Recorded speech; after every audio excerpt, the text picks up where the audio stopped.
memastikan pencapaian target penghentian impor beras, jagung, dan juga garam di tahun 2025. Per Januari tahun ini, Bulog Makassar memiliki stok beras mencapai 30.000 ton. Stok ini diperkirakan untuk penyaluran bantuan pangan pada 206.100 penerima di 5 kabupaten kota di Sulawesi Selatan. Stok beras yang dimiliki Bulog cabang Makassar juga cukup untuk memenuhi kebutuhan masyarakat hingga 14 bulan ke depan.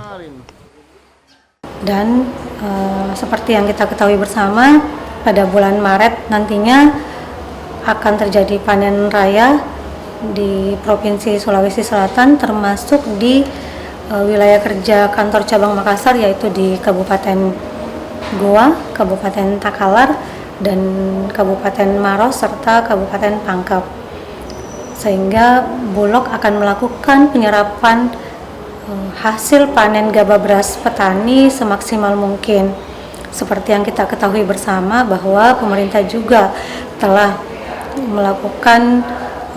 mengeluarkan kebijakan terkait dengan pembelian harga gabah petani dan harga beras.